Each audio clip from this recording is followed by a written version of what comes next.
I want to die. I want to kill myself.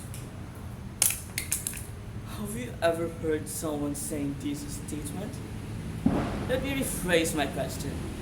Have you ever said this statement? Have you ever think of killing yourself? If yes, then you are a suicidal and depressed person. Depression is one of the most common mood disorders. It is something that society tends to misinterpret. Depression is a mental illness that is not easy to deal with.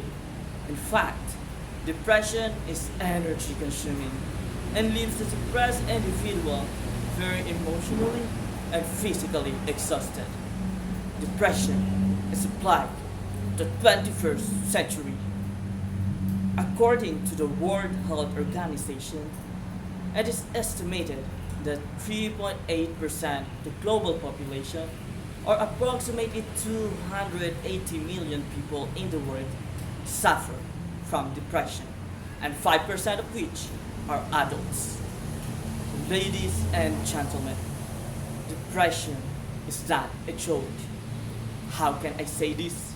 Because I, myself, experienced depression before. As I went through adolescence, I suddenly feel helpless, hopeless, aimless, worthless, restless, loveless, and lifeless. I felt that I do not want to live anymore. I was always feeling down, crying every time, having trouble falling asleep, and wanting to be isolated. To understand what depression really is, we need to talk about its symptoms. And its symptoms are often cyclical, which means they come or go over a period of time.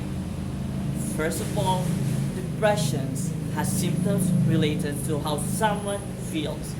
These symptoms include nearly constant feeling of sadness, anger, guilt, or hopelessness. Next, there are symptoms related to behavior.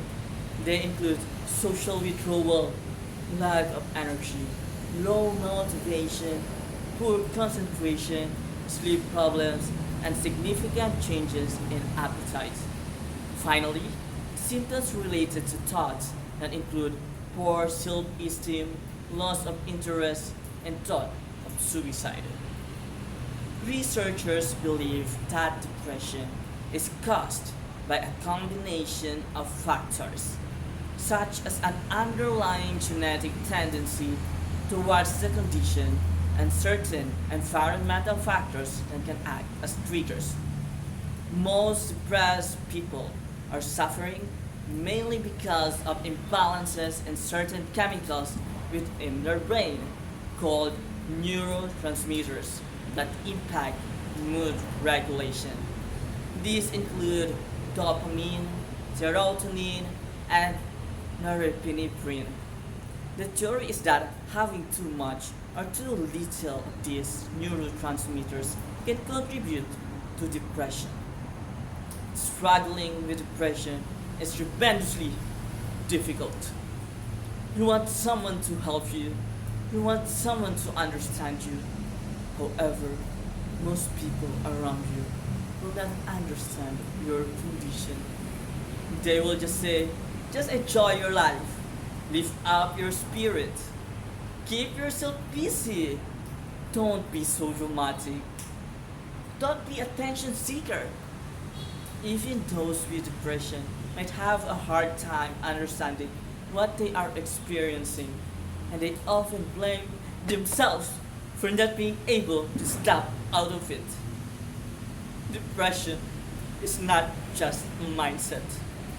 Myths, misunderstandings, and stigma continue to be barriers to treatment for many, and the consequences of untreated depression can be life-threatening.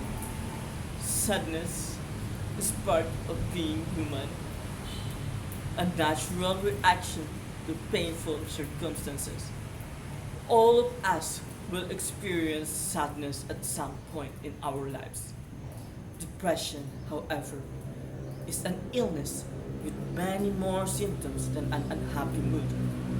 If you are having a friend or a family member who is showing signs of depressions, ask that person directly about his or her feelings, even though it may be awkward.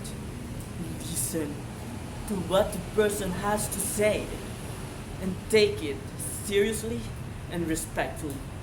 This can make a big difference. It can be shown that asking people about suicidal thoughts and behaviors will not cause an increased thoughts of suicide.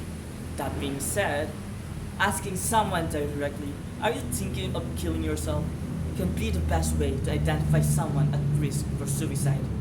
If you're experiencing the symptoms of depression, please seek help from a mental health professional and do not lose hope. Never lose hope.